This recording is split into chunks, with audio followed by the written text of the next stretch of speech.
Welcome Grand Coléos.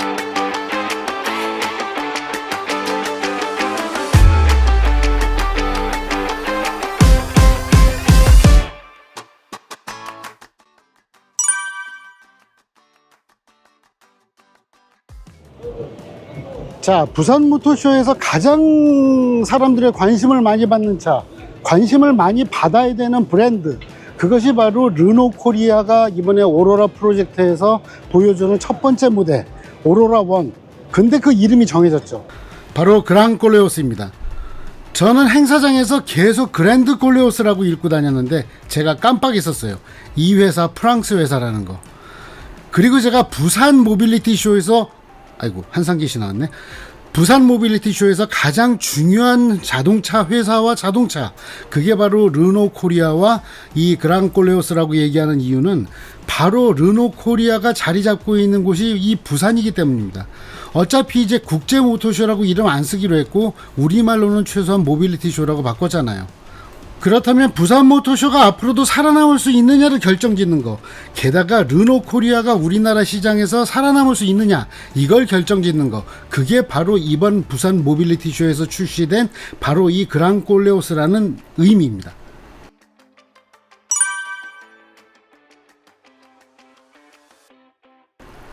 자, 근데 여러분 아실 분 다 아실 거예요. 이 차가 지리 식류의 L이라는 차를 기반으로 하고 있다는 거. 그런데 조금 너무했다 싶을 정도로 바꾼 게 없어요. 저는 그래도 조금 많이 바뀐 게 알맹이라도 있을 줄 알았는데 그렇진 않습니다. 솔직히 얘기할 건 얘기하고 갔으면 좋겠어요. 얼굴 쪽에서 바뀐 것은 라디에이터 그릴하고 범퍼 아래쪽, 헤드라이트조차도 그대로입니다. 그런데 인상은 꽤 많이 달라 보입니다. 볼보 같지 않죠? 그런데 뒤쪽에서는 이 리어 쿼터 글라스를 바꿨어요. 와, 이거 바꾸는데 돈 많이 들어가는데 신경 많이 썼더라고요. 자, 일단 겉모습에서는 그동안의 르노 차의 분위기는 아니다. 그걸 느끼실 수 있을 거예요. 뭔가 직선도 살아있고 상당히 살집이 있어요. 사실은 르노 모델들은 그런 살집이 있는 모델은 아니고요. 이제 새로운 디자인 랭귀지가 얘기를 해도 엣지는 살아있지만 이렇게 좀 부푼 살집이 있는 디자인은 아니거든요. 죄송한데 이 색깔 이름이 뭐예요? 코퍼 컬러입니다. 코퍼. 네, 구리색. 미네랄 코퍼? 네네. 와, 이거 우리나라에 이런 색은 없었던 색인 것 같아요. 굉장히 네. 많이 있는 차라고 생각합니다. 그리고 도장 품질이 되게 좋습니다. 이게 핀풀 현상도 별로 없고요. 그리고 클리어도 되게 깊이가 있고요. 원래 르노가 그 도장에 상당히 신경을 쓰는 차인데 이 차도 도장 품질이 상당히 좋아요.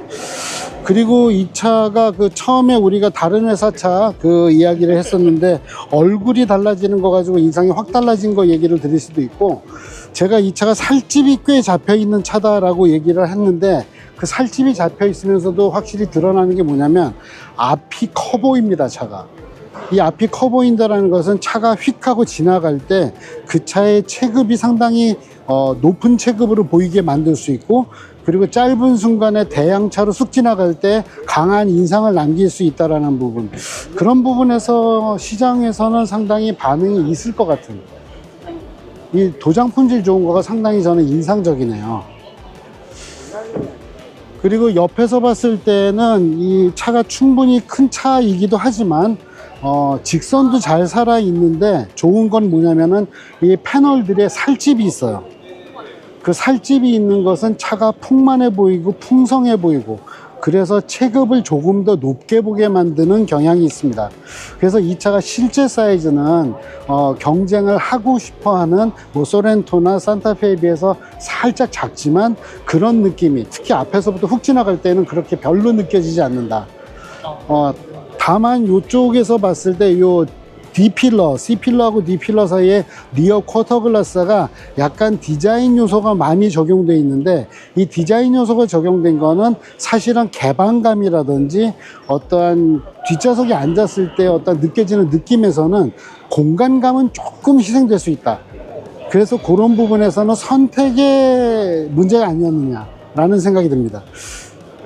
그리고 개인적으로 상당히 인상적으로 보이는 거는 이 D필러에 이렇게 컷이 하나 들어가 있는 거예요. 여기에서 빛이 한번 딱 꺾이는 부분이 이 르노의 새로운 디자인들 보면서 디자인들이 바뀌면서 조금 더 각이 살아있는 느낌이 있는데, 그 부분하고 조금 그래도 일맥상통하는 부분을 찾을 수 있어서 다행이다라는 생각이 듭니다. 한번 실내 공간을 보도록 하겠습니다. 이 전동 트렁크 스위치는 이 아래쪽에 있어요. 이 아래쪽에 있는 거가 글쎄요, 디자인상으로는 깔끔해서 좋은데 사실은 이게 밑에서 흙이 튀거나 물이 묻을 때, 그럴 때는 조금 아쉬울 수 있습니다. 트렁크 공간은 높이는 적당한 편이고요. 이 바닥 쪽에 공간이 이렇게 있습니다. 그런데 여기가 하이브리드 배터리 때문인가 이렇게 높아요. 그래서 이 바닥이 높은데도 불구하고 2단 플로우가 되진 않는 그런 아쉬움은 있습니다. 자, 이렇게 뒷좌석에 앉았는데, 자, 앉아있는 자세를 보세요. 일단 시트 쿠션 길이가 길어요. 그래서 이 차는 어른들이 뒤에 타도 좋은 차구나, 그 느낌이 좋아요. 뒤에 카시트를 매기 위해서 벤치처럼 돼 있고 이게 짧게 만드는 그런 패밀리형 SUV들이 많은데, 이 차는 그 차에 비해서 뒷좌석 느낌이 훨씬 더 세단에 가깝습니다. 그래서 거주성이 좋다. 그리고 제가 앉았을 때의 느낌이 개방감이 넓어서 밝은 그런 쪽의 분위기보다는 좀 키가 큰 세단처럼 아늑한 느낌이 강합니다. 저는 그 부분 좋다고 봐요. 이 차가 되게 스타일리시하고, 아까 페인트 품질 얘기 드렸잖아요. 그런 면에서 조금 프리미엄 코드가 살짝 있는 느낌이에요. 그래서 공간으로 승부를 하는 산타페 같은 차하고는 다른 쪽의 느낌으로 접근을 하면은 시장을 갈라서 갈 수 있지 않을까 하는 생각이 듭니다. 그리고 이 시트가 쿠션이 큼직큼직하고 두툼한 거, 이런 부분에 대해서도 저는 그 느낌을 꼭 말씀드리고 싶어요. 자, 그리고 이쪽에 이렇게 뒷좌석 온도 조절을 따로 할 수 있도록 되어 있고요. 밑에 USB-C가 2개 있습니다. 그리고 이 가운데 이 바닥이 이 가운데 바닥이 그렇게 높지 않아요. 그래서 거의 플랫입니다. 네, 일단 앞 시트의 모양을 보시게 되면 상당히 컨투어가 깊죠. 그래서 차가 보면은 이 차가 개방감보다는 확실히 조금 더 럭셔리한 느낌을 주는 쪽이다. 그리고 이 센터 콘솔은 되게 그 대신에 훨씬 더 넓은 공간을 줬고요. 이 아래쪽에도 보관함이 있긴 한데 요즘 트렌드에 비해서는 조금 작습니다. 그리고 이 밑에 USB-C와 A가 있네요. 와, USB-A가 있는 차 오랜만에 보네요. 그리고 여기 옆에 이렇게 그랩 핸들을 잡아준 거가 이 차가 SUV 같다라는 얘기고요. 자, 일단 그러면은 이 차가 지금 그랜드 콜레오스 에스프리 알핀 트림이에요. 그러니까 최상위 트림입니다. 그래서 인테리어도 보시면은 그 알핀 컬러인 이 블루 스티치도 들어가 있고요. 그리고 여기 알핀 로고 보이시죠? 그러니까 이게 지금 우리나라에 알핀 모델이 들어온 건 아니에요. 하지만 알핀의 색깔이 이런 식으로 조금씩 들어오고, 7월 달에는 이제 알핀이 우리나라에서 원메이크 레이스를 하죠. 그 원메이크 레이스가 이제 어떤 목적으로 하는지는 잘 모르겠어요. 하지만 그거는 르노 코리아 차원이 아니라 르노 본사에서 직접 우리나라 그 CJ 슈퍼레이스하고 얘기를 해서 진행을 하는 거라고 합니다.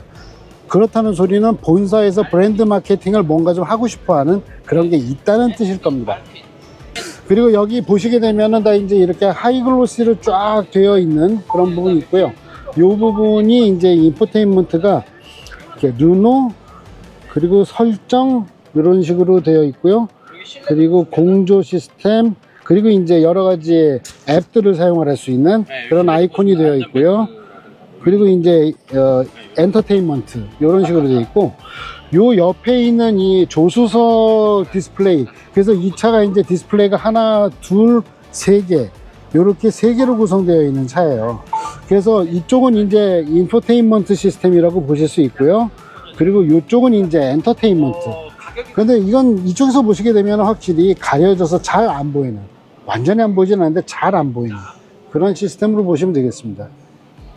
디즈니 그리고 아마존 프라임 뭐 이런 식으로 될 수 있도록 되어 있습니다. 자, 그리고 요 물리 버튼 남아 있는 거는 공조 시스템 관련 버튼이에요. 그리고 이 센터 콘솔이 요 전자식 쉬프트 레버, 그리고 드라이브 모드, 그리고 파킹 스위치, 그리고 주차 브레이크, 그리고 컵홀더 2개, 그리고 이 뒤쪽으로 가면은 그냥 일반적인 규모의 글로브 박스. 여기는 뭐 그렇게 특이한 거 없어요. 그런데 제가 요 디자인을 보면서 조금 아쉬운 거는 여기가 좀 밋밋해요. 그래서 익스테리어에서 대단히 고급스러운 느낌을 느꼈던 부분에서 이 차에 보면은 요 인스트루먼트의 유저 인터페이스라든지 요런 부분이 조금 뭐라 그래야 되나, 좀 테마가 조금 더 재밌으면 좋겠다라고 하는 생각이 들어요. 사실 이 유저 인터페이스의 경우도 지리 모델의 것이 거의 그대로 들어와 있습니다. 그래서 폰트도 조금 더 독창적인 르노의 폰트를 적용하기보다는 조금 더 범용 폰트가 적용되어 있는 느낌? 그렇다고 볼 수 있고요. 그리고 계기판 화면 둘레에 있는 베젤, 이게 보면 화면이 직사각형이고 그 베젤이 그냥 거기를 옆을 둘러싸는 모습으로 되어 있거든요. 그래서 그런 부분들이 조금 뭔가 디자인의 완성도 부분은 조금 아쉬운 점이 없지 않았습니다.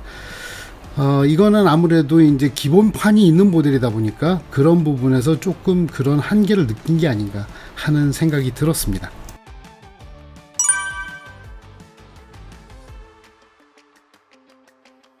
그랑클라우스의 첫인상은 일단 긍정적인 부분이 큽니다.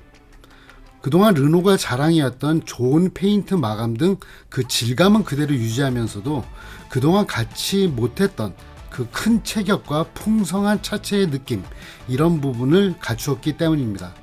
게다가 사양에서도 아주 좋습니다. 3존 오토 에어컨도 들어가 있고 다양한 주행 보조 장치가 기본으로 적용되는 등 상당히 대중적인 고객들에게 어필할 수 있는 부분이 많습니다. 일단 중요한 것은 가격이겠죠. 가격에 대해서는 그래도 좀 긍정적으로 정하지 않을까 하는 기대가 있고 약간의 정보도 있습니다. 하지만 이 시점에 저는 아주 시급하게 르노 코리아에게 부탁하고 싶은, 그리고 강조하고 싶은 부분이 있습니다. 몇 가지가 되겠는데요. 오늘은 두 가지만 말씀드릴게요. 첫 번째, 차가 해도 좀 너무하다 싶을 정도로 지리 식류의 L에 그것이 그대로 담겨 있습니다. 르노가 손을 댄 부분이 어디인지 솔직히 외형적으로는 뭐 라디에이터 그릴 범퍼 그리고 리어 쿼터 글라스 이 정도 이외에는 찾기가 어렵습니다. 행사 중에 특히 프레스데이인데도 불구하고 본네트를 열어주지 않았습니다. 왜냐? 저는 참 궁금했죠. 만약에 파워트레인이 지리의 것이더라도 그 부분을 그냥 스스럼 없이 열어주면서 거기에 대한 설명을 보태는 것이 옳은 접근이었을 겁니다. 그런데 그걸 한사코 열지 못하게 하더라고요. 감추면은 거기에 무언가 숨겨져 있는 캥기는 것이 있다는 뜻 아닐까요? 그리고 정확한 파워트레인의 재원을 어디에서도 찾을 수 없었습니다. 보도자료에도 없었고요. 그리고 홈페이지에 있는 카탈로그에도 없었습니다. 그래서 저는 보도자료에 있는 정보의 파편들을 가지고 추론을 할 수밖에 없었어요. 1.5 터보 엔진, 3단 하이브리드 전용 변속기, 100kW짜리 전기 모터, 게다가 최고 출력은 245마력. 바로 이런 스펙을 가진 파워트레인이 지리 식류의 L에 실려 있었습니다. 그런데 제가 착각을 했던 것은 그 1.5리터 터보 엔진이 3기통일 거라는 거였습니다. 원래 시작은 그랬거든요. 그런데 독자분께서 제가 예고 컨텐츠를 올렸던 것에 답글을 달아주셨어요. 프레스데이 때 4기통이라고 정확히 얘기했다. 그래서 찾아봤죠. 작년 12월에 4기통짜리 터보 엔진이 올라갔더라고요. 그러니까 이 파워트레인은 지리 식류의 L에 들어가는 최신형 하이브리드 파워트레인인 건 맞습니다. 하지만 그렇다고 해서 르노가 어디에 손을 댔다라는 부분을 외형적으로는 알 수 없다는 뜻이기도 합니다. 그래서 제가 바라기는 이 차의 소프트웨어적인 부분에 우리 한국 사람들이 얼마나 까다롭습니까? 한국 사람들의 입맛에 맞게 아주 매끈하면서도 정교하고 효율도 좋은 하이브리드 파워트레인의 질적 완성에 르노 코리아의 소프트웨어가 기여했다. 이 부분이 저는 시승을 통해서 느껴질 수 있었으면 좋겠다는 바람이 있었습니다. 그리고 그런 것이 있다면 그것을 보도자료에 강조해서 이것이 그냥 승류의 애를 가지고 온 차가 아니다 라는 것을 좀 더 드러낼 필요가 있습니다. 숨기는 쪽이 아니고요. 그리고 두 번째 바람은 무언지 여러분들 추측하실 겁니다. 이번에 이렇게 소중하고 아주 중차대한 모델이 발표된, 그리고 부산에서 발표된 이 회사에서는 정말 일생일대의 기회인데 이 기회를 단숨에 날려버릴 만한 커다란 스캔들이 터졌죠. 주말이어서 그랬을 수 있다는 거 인정합니다. 하지만 대중들은 그런 핑계를 인정하지 않습니다. 그래서 어떻게 된 거야? 그래서 어떻게 할 건데? 아주 단순합니다. 짧고 굵게 확실하게 선을 그으시고 이 좋은 기회를 스캔들에 떠내려 보내지 않는 그러한 프로페셔널한 모습을 르노 코리아는 보여주어야 할 것입니다. 정말 간절히 바랍니다. 지금까지 라펙타의 나인석이었습니다. 감사합니다.